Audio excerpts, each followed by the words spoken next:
이제 예수님은 이제 본문에서 이제 인류를 향한 구속 사역의 성취를 위해서 십자가의 고난을 앞두고 있습니다. 그런 상황 가운데 예수님께서는 예루살렘이 멸망하게 될 것에 대해서 말씀하시고, 이와 더불어서 이 마지막 이때에 일어날 이 대환란과 세상의 종말에 대해서 이제 말씀하십니다. 그런데 오늘 이 말씀을 보면서 제가 특별히 바라봤던 것은 이 성도는 무엇을 바라봐야 되는지, 그리고 예수님께서는 이 누가복음 21장을 통틀어서 일관되게 말씀해 주고 계시는 주제가 무엇인지 한번 바라봤습니다. 그것은 바로 무엇이냐면, 성도는 예수님의 관점으로 세상을 해석해야 된다는 것입니다. 그렇다면 이것에 대해서 제가 구체적으로 또 말씀을 드리겠습니다. 누가복음 21장 5절에서 6절입니다. 어떤 사람들이 성전을 가리켜 그 아름다운 돌과 헌물로 꾸민 것을 말하며 예수께서 이르시되, 너희 보는 이것들이 날이 이르면 돌 하나도 돌 위에 남지 않고 다 무너뜨려지리라. 5절과 6절에서 예수님께서는 성전을 바라보시며 이 제자들과 대화를 하는 이 대화문이 기록되어 있습니다. 그 내용을 자세히 보면요, 제자들은요 지금 예루살렘 성전을 보면서 너무나 감탄했습니다. 특히 5절에 보면요, 그 아름다운 돌과 헌물로 꾸민 것을 보면서 너무나 감탄했습니다. 사실 맞습니다. 이 예루살렘 성전은요, 예수님 오시기 전에 BC 19년에 이제 공사를 시작했습니다. 그리고 AD 63년에 완공된 제3의 성전이었습니다. 무려 80년이라는 그 기간 동안 이 건축을 이제 하게 됐었는데, 그 장식이 정말 화려했고요, 규모가 정말 웅장했습니다. 인간적인 시각으로 보면요, 이 지금 예루살렘 성전은 바로 하나님이 임재하시기에 부족함이 전혀 없는 상태였습니다. 하지만 이 예수님은요, 이 성전을 바라보는 관점이 달랐습니다.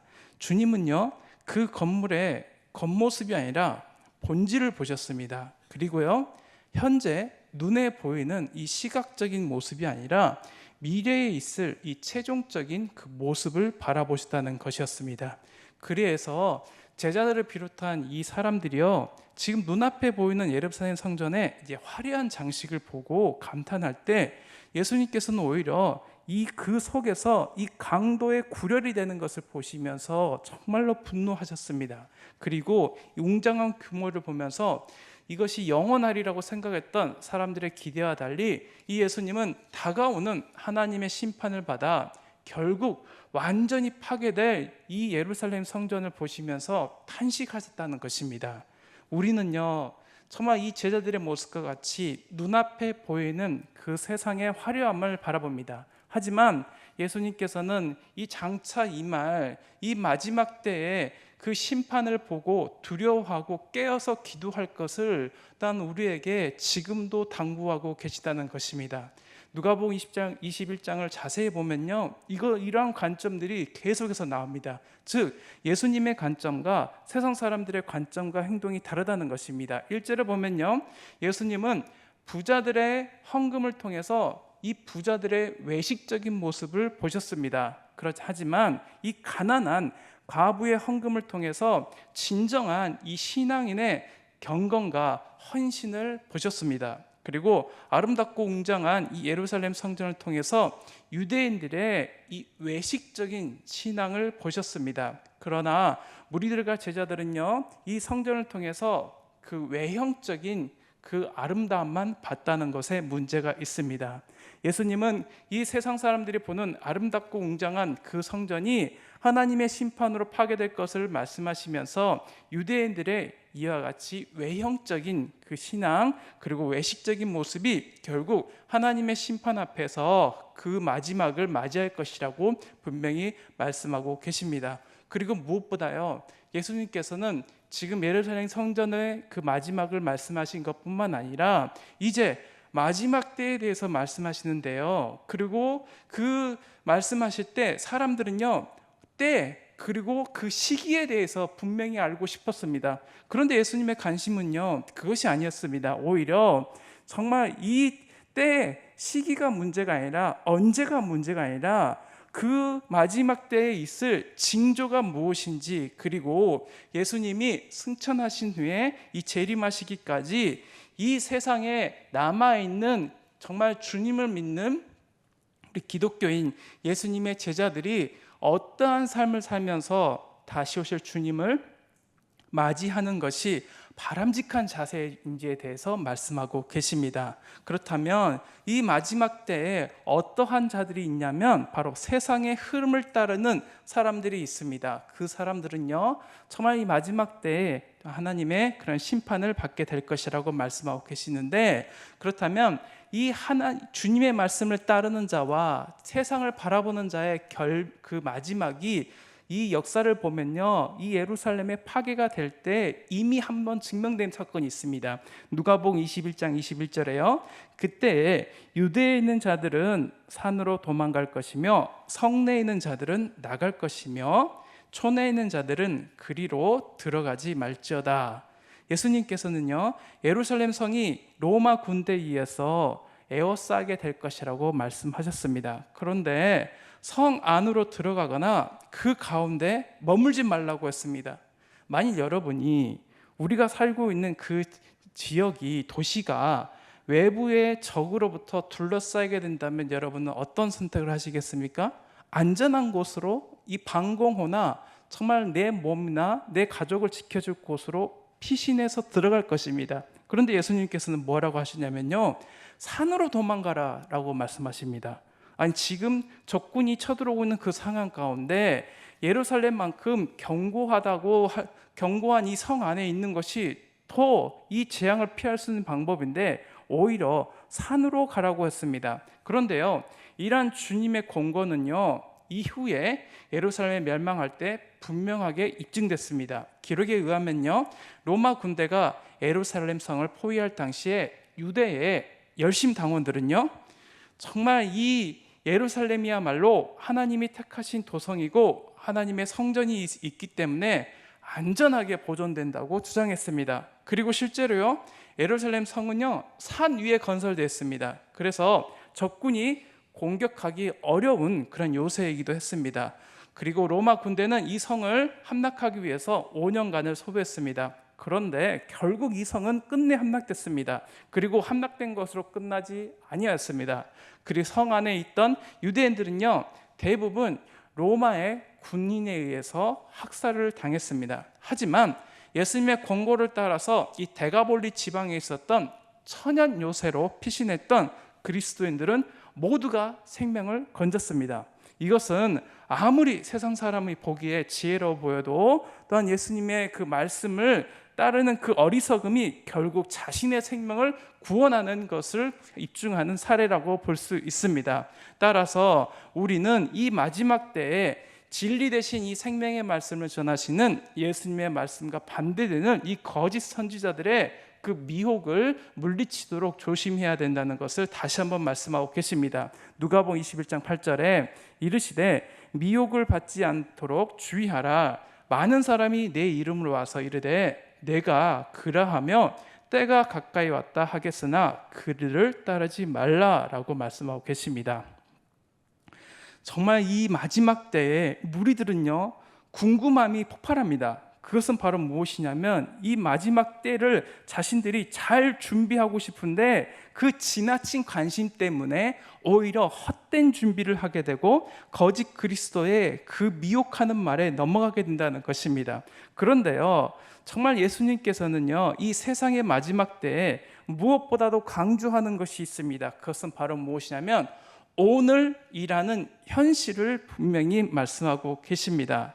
그리스도 안에서 또한 성령 하나님 안에서 오늘 하루 내가 나에게 주어진 그 삶의 발걸음과 그 모든 삶의 여정 가운데서 예수 그리스도와 함께 진리 되신 그 말씀을 온전히 인내하며 지키며 세상의 이론이나 세상의 시각이나 관점이 아니라 때로는 거짓 선지자들의 그 헛된 말을 따르는 것이 아니라 진리 대신 그 말씀을 지키라라고 말합니다. 그런데요, 저를 비롯해서 우리들은요, 이 진리 되신 생명의 말씀을 지키기가 너무나 어렵습니다. 주님께서 그걸 아셨습니다. 그래서 우리가 그 진리 되신 생명의 말씀을 지켜가는데 혹시라도 고난과 또 배신을 경험하게 될 때 그것을 이미 걱정하지 말라, 두려워하지 말라라고 하시면서 한 가지를 약속해 주셨습니다. 그것은 바로 보혜사 성령님이십니다. 누가복음 21장 12절에 이 모든 일 전에 내 이름으로 말미암아 너희에게 손을 대어 박해하며 회당과 옥에 넘겨주며 임금들과 집권자들 앞에 끌어가려니와.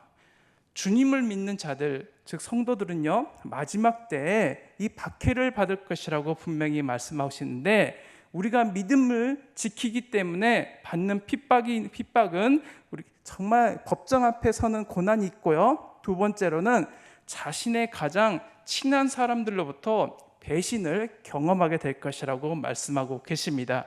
그뿐만이 아닙니다. 이 말세에 나타날 징조 중 하나로서 거짓 선지자들이 또한 미혹할 것이고, 난리와 소란의 소문들이 있고, 민족과 나라 간의 분쟁이 있고, 땅과 하늘에 나타날 무서운 징조들이 있을 것이라고 말씀하십니다. 이것은요, 사실 초대교회 이후 성도들은 이미 경험했습니다. 그리고요, 지금 우리들요, 점점 더 그 강도가 강해지는 것을 보게 됩니다. 세계 곳곳에서는요, 전쟁이 일어나고 있습니다. 그리고 자연재해의 그 규모와 크기와 세기가요, 점점점 강해지고 있습니다. 날로 정말 이 어려운 그 상황과 이 고난과 핍박을 겪고 있는 것이 심해지고 있는 것을 우리는 보게 됩니다. 그렇다면 이 어렵고 힘든 상황 가운데 또 재물이, 물질이 무엇보다도 우선시되는 이 시대 가운데 우리가 한 가지 알아야 될 것은 바로 믿음과 인내로 극복해야 되는데, 이것이 너무 어렵고 핍박을 받게 되면 그 믿음을, 우리의 어떤 주님을 따르는 그 결단을 포기하고 싶을 때가 많이 있습니다. 그런데 이 어려운 순간에 결국 하나님이 함께 하시겠다라고 말씀해 주셨습니다. 베드로전서 4장 14절에 너희가 그리스도의 이름으로 치욕을 당하면 복 있는 자로다. 영광의 영 곧 하나님의 영이 너희 위에 계심이라 라고 말씀하십니다. 세상 사람들이 성도를 핍박하고 회당과 옥에 넘겨주고 각종 권세자들에게 끌어갈 것인데, 그 가운데 두려워하지 말고 떨지 말고 복음을 증거하라 라고 지금 말하고 있습니다. 또 인생에 여러 가지 시험과 환난과 위기를 겪게 될 터인데, 그 가운데 정말 큰 믿음을 가지고 그 모든 상황을 이겨나감으로 말미암아 신앙이 성숙하고 성도로서 우리의 굳센 믿음을 증거하고 하나님의 영광을 드러내는 그런 좋은 기회로 삼으라라고 지금 말씀하고 계십니다. 그리고 오늘 누가복음 21장 15절에서도 내가 너희의 모든 대적이 능히 대항하거나 변박할 수 없는 구병과 지혜를 너에게 주리라 라고 말씀하고 계십니다.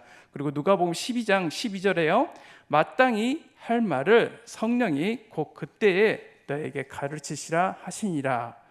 참으로 예수님께서는요, 성령님을 통해 모든 어려운 상황 가운데 아무것도 염려하지 말고 오직 하나님만 의지함으로 말미암아 모든 할 말을 가르치시는 그 온전하신 보호하심을 깨달아 알라라고 지금 말씀하고 계십니다. 성령님은요, 보혜사입니다. 이 보혜사라는 말은요, 당시 헬라 세계에서 변호사를 의미합니다. 예수님은 만일 성도들이 그리스도와 복음으로 인해 세상 사람들 앞에 서게 되면 성령님을 통해 변호사처럼 우리 옆에서 우리가 어떻게 대답해야 될 것인지 상세하게 가르쳐 주시겠다고 약속하십니다. 따라서 성도는요, 혼자 있지 않습니다. 그리고 주님을 향한 그 믿음의 순수성을 지켜나가고, 이로 인하여서 고난을 당한다 할지라도 우리가 두려워하지 않을 것은 바로 무엇이냐면 성령님이, 그리고 예수님이 친히 우리와 함께 계셔서 그 고통의 자리, 고난의 자리 가운데 함께 서 계신다는 것입니다. 여러분은, 그리고 우리들은 결코 혼자 이 세상길을 걸어가는 사람들이 아닙니다. 따라서 그 도우심을 의지하고 믿음으로 말미암아 담대한 믿음으로 살아갈 것을 분명히 말씀하고 계십니다. 세상은 흔들리고 있습니다. 그렇지만 그 흔들린 세상에서 또한 굳건하게 설 수 있는 것은 바로 인내와 믿음이라고 지금 말씀하시면서 그 전에 성령 하나님이 너희들을 지키실 것이라고 말씀하셨고, 그 성령님이 함께하심, 예수님이 함께하심으로 이제 세상 가운데서 인내함으로 말미암아 너의 영혼을 지키라라고 말씀하고 계십니다. 19절에 너희의 인내로 너희 영혼을 얻으리라라고 말씀하고 계십니다. 마지막 날이 가까울수록 지진과 기근과 전염병과 하늘로부터 큰 징조들이 있을 것입니다. 그리고 부모와 형제와 친척과 벗들이 우리를 넘길 것입니다. 이 흔들리는 세상에서 승리할 수 있는 그 비결은 바로 무엇이냐면 영원한 반석이신 예수 그리스도 위에 굳게 서서 우리는 흔들리지 않을 수 있다는 것입니다. 따라서 이 어려운 상황 가운데 정말 다시 오실 그 주님을 우리가 맞이하는 그 온전한 삶의 모습은 바로 무엇이냐면 주님의 약속을 믿고 인내함으로 말미암아 우리가 구원을 얻는 것입니다. 그러려면 이제 우리의 영적인 눈이 바뀌어야 됩니다. 시각이 바뀌어야 됩니다. 그래서 모든 일 가운데 정말 하나님이 일하심을 바라봐야 됩니다. 즉 눈이 떠져야 됩니다. 29절과 31절에서는 무화과 나무와 모든 나무의 비유를 말씀하십니다. 이 비유의 핵심은요 바로 무엇이냐면 세상의 징조를 보고 세상의 마지막 때를 분명히 가늠해서 알라는 것입니다. 나무들이요 이제 싹이 나는 것을 보면 이제 여름이 가까이 오는 것을 알 수 있듯이 예수님께서 말씀하신 이 마지막 때에 이 징조들이 나타나기 시작하면 이제 세상의 종말이 다가오는구나 라고 우리가 알 수 있습니다. 하지만 그때와 정확한 시점은 우리는 알 수 없습니다. 그런 가운데 정말 우리는요 이 예수님께서 말씀하신 것 같이 우리 주변에 가장 평범한 그 일상의 모습을 통해서 하나님이 어떻게 일하시는 것을 바라봐야 된다는 것입니다. 예를 들어서요 예수님은 공중의 새를 보라고 말씀하셨습니다. 그리고 들에 핀 꽃을 보라고 말씀하셨습니다. 그리고 농부가 그 씨 뿌리는 행위를 보라라고 말씀하셨고 밀가루 반죽을 부풀리는 누룩을 보라 말씀하셨습니다. 그리고 잡은 고기를 그물에서 이제 분리해내는 것을 또한 비유적으로 말씀하신 것을 보고 이 하나님의 은혜와 천국의 비밀을 가르치셨습니다. 이 이유는 바로 무엇이냐면요 우리가 하나님의 시각으로 하나님의 관점으로 모든 사람이 동일하게 겪고 느끼는 그 자연을 통해서 하나님의 사랑과 은혜 그리고 천국과 세상의 종말에 이르기까지 우리에게 영적인 비밀을 말씀해 주신 것이 너무나 가득 찼다는 것입니다. 똑같이 봄에도 보지만 그 순간에서 영혼을 바라보지 못하는 자들이 있고 작고 평범한 그 사물에서 하나님의 음성을 듣는 자와 듣지 못하는 자가 있다는 것입니다. 봄이 되어 이제 만물이 다시금 살아나는 것을 보게 되고 아침이 되어 잠에서 깨어나면 우리가 또한 그 깊은 잠에서 깨어 부활함 같이 정말 다시 살아난 같이 하루에 온전한 기운을 다시 느낀 것 같이 세상 사람들은 그저 매일매일 반복되는 그러한 삶을 살지만 하나님께서 택하신 자녀들은요 결국 만물을 통해서 우리에게 말씀하시고 우리를 보호하시는 그 하나님의 음성과 징조를 바라보면서 이 시대를 살아가는 힘과 능력을 얻게 되고 참으로 하늘로부터 주시는 지혜를 얻는 사람들이 된다라고 지금 말씀하고 있다는 것입니다. 그렇다면 시대가 어두운 이 상황 가운데 이 성도는 무엇을 해야 되냐면 머리를 들어야 된다는 것입니다. 누가복음 21장 28절 이런 일이 되기를 시작하거든 일어나 머리를 들라 너희 속량이 가까웠니라 하시니라. 여러분들은 오늘 하루 머리를 들어서 하늘을 바라보거나 주변 사물을 얼마나 바라봤습니까? 때로는 우리가요 고개를 쳐박고 정말 우리 앞에 있는 정말 조그만 것에 몰입될 때가 정말 많이 있습니다.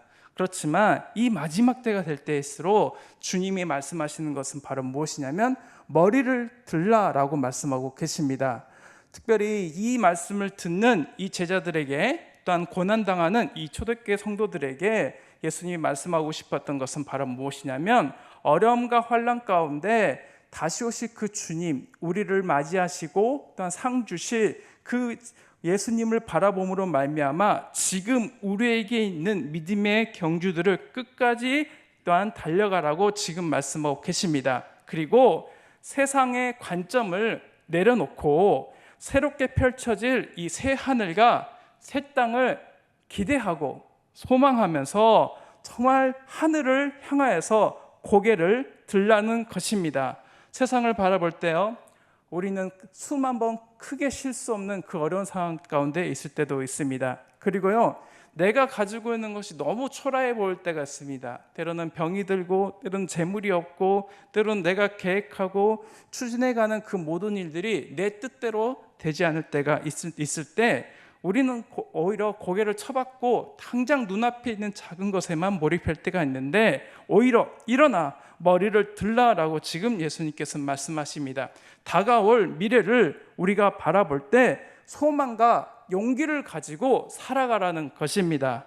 마지막 때에 우리를 두렵게 하고 혼란에 빠지게 하는 여러 가지 어려운 상황들이 있고, 이리로 갈까 저리로 갈까 방황하는 그 상황이 있다 할지라도 정말 이제 일어나서 고개를 들라라고 지금 말씀하고 계십니다. 그리고 이제 그 하나님 나라가 우리에게 가까운 것을 알므로 말미암아 방탕함과 술 취함과 생활의 염려로 마음이 둔해지지 않고, 또한 그 날이 덕과 같이 너에게 임하지 않기를 예수님께서는 분명히 누가복음 21장 34절에서 말씀하고 계십니다. 이 술 취했다는 것은요, 사실 우리는 뭐에 충만해야 되냐면 성령에 충만해야 됩니다. 그런데 술이 취했다는 것은 오히려 성령 충만과는 반대되는 것으로 세상의 쾌락이나 즐거움에 만족하고 거기에 취해 있다는 사람의 모습입니다. 그리고요, 정말 여기서 생활의 염려라고 지금 말하는 건데, 이 염려의 뜻을 한번 봤더니 다른 방향으로 이끌리다라는 뜻입니다. 즉, 여러 가지 생각으로 마음이 나눠져서 근심과 걱정이 가득 찬 상태입니다. 술 취했다는 것도요, 내 몸에 뭔가 채웠다는 건데 그것은 술을 채웠다는 것이고, 염려한다는 것은 바로 무엇이냐면 내 마음을 뭐로 채웠냐면 근심과 걱정으로 가득 채웠다는 것입니다. 이 술과 근심과 걱정으로 내가 가득 채워질 때 우리는 어떻게 됩니까? 결국 예수님을 맞이할 준비를 못하게 된다는 것입니다. 예수님께 집중하지 못하게 된다는 것입니다. 둔하여졌다는 것도 내리누리다라는 뜻인데, 이것은 영적으로 민감하지 못한 상태입니다. 즉, 하나님의 뜻이 분명하게 우리의 일상 가운데 보이지만 자신의 관심과 쾌락이, 즉 하나님의 뜻을 따르려는 마음을 누르고 있는 상태를 지금 말하고 있습니다. 사실 방탕함, 술 취함, 생활의 염려를 다시 한번 그 공통된 의미를 바라보면 외부적인 것이 아니라 내 마음의 상태를 지금 말하고 있습니다. 정말 다른 것으로 나를 채워갈 때, 정말 주님의 뜻으로 내가 주님을 향한 그 사랑으로 가득 채워야 되고, 말씀 안에서 민감하게 반응해야 됨에도 불구하고 우리는 늘 세상의 관심, 그리고 세상의 즐거움, 쾌락으로 내가 그것을 따르고 있지 않는지를 바라봐야 된다는 것입니다. 그런데 이렇게 둔감해진 상태가 되면 어떻게 되냐면 그날이, 마지막 날이 덫과 같이 우리에게 온다는 것입니다. 이 덫은요, 비유적인 의미로 갑작스럽게 임할 심판으로, 이 평상시에 동물들이 잘 다니는 길에 놓여졌던 덫이 어느 순간 갑자기 피할 수 없는 위험으로 닥치는 것 같이 우리의 일상생활에서 갑자기 이 재난, 즉 마지막 심판이 우리에게 임하게 된다는 것입니다. 그런데 한 가지 여러분들 생각해야 될 것이 있습니다. 그것은 바로 무엇이냐면요, 하나님의 택하신 자들, 하나님의 아들과 딸들에게도 마치 그 마지막 날이요, 정말 이 덫과 같이 임합니까? 아니죠. 마지막 날은요, 오히려 모든 사람들에게 덫과 같이, 도둑같이 임하지 않는다라고 분명히 말씀하고 계십니다. 데살로니가 전서 5장 4절에서 6절입니다. 형제들아, 너희는 어둠에 있지 아니하매 그날이 도둑같이 너에게 임하지 못하리니 너희는 다 빛의 아들이요 낮의 아들이라. 우리가 밤이나 어둠에 속하지 아니하나니 그러므로 우리는 다른 이들과 같이 자지 말고 오직 깨어 정신을 차릴지라. 데살로니가 5장 4절에서 하반절에 분명히 말합니다. 형제들아 너희는 어둠에 있지 아니하며 그날이 도둑같이 너에게 임하지 못하리니 라고 말합니다. 형제들, 즉 하나님께서 택하신 자녀들에게는요 그날이 도둑같이 임하지 않는 것인데 그것은 바로 무엇이냐면 항상 깨어서 기도하고 영적으로 졸지 않는 민감한 상태에 있기 때문이라는 것입니다. 그러면 이러한 삶을 살기 위해서 우리에게 예수님께서는 분명히 말씀하시는 것이 있습니다. 그것은 바로 무엇이냐면 깨어서 기도하며 깨어있으라라고 지금 말씀하고 있습니다. 기도하라는 것은요 다른 것이 아닙니다. 그것은 바로 무엇이냐면 이제 식사 기도만 해서 되는 것이 아니라 이 기도는 결국 하나님과 우리 안에 그 온전한 친밀함과 관계를 말합니다. 즉 하나님과 우리가 함께 소통하고 교통하며 그 온전한 친밀함을 항상 지속해야 된다는 것을 지금 말하고 있습니다. 항상 하나님과 깊은 교제와 만남과 대화가 바로 기도입니다. 그리고요 그 모범을요 예수님께서는 보이셨습니다. 마지막 절에 37절 38절에 보면요 예수님이 낮에는 성전에서 가르치시고 밤에는 감람원이라 하는 산에서 이제 쉬시는데 모든 백성이 그 말씀을 들으려고 이른 아침에 성전에 나오는 모습을 우리 보게 됩니다. 분명히 36절까지는요 마지막 날에 대해서 말씀하시는데요 37절 38절은 앞에서 전개된 내용과 관련이 없어 보이기도 합니다. 그런데요 마지막 때를 준비하는 그 온전한 그 삶의 모습을요 예수님께서 모범을 보여서 보이신 것입니다. 그것은 바로 무엇입니까? 예수님께서 지금 본인이 해야 될 그 사명의 자리는 바로 무엇이냐면 그 무리들을 향하여서 가르치시는 것이었습니다. 그리고 밤에는 쉬셨다라고 하지만 예수님께서는 습관을 좇아서 감난산에 가셔서 기도하셨습니다. 즉 낮에는 하나님의 말씀을 가르치시고 밤에는 주님 하나님과 함께 온전한 교제와 기도의 삶을 살았던 것을 우리는 보게 됩니다. 따라서 우리 또한 마찬가지입니다. 그것은 바로 무엇이냐면 주님의 날이 언제 임할지 우리는 알지 못하지만 그 임하는 날 때까지 지금 우리가 살고 있는 이 삶의 자리에서 최선을 다해서 살아가야 된다는 것입니다.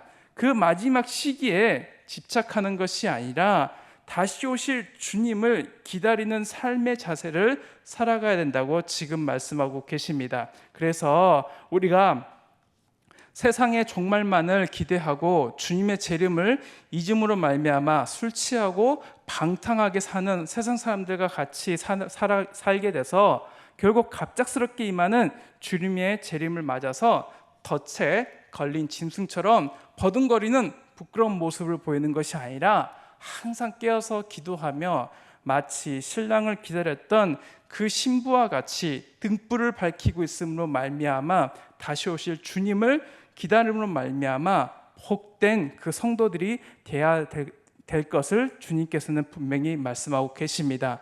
말씀을 마치겠습니다.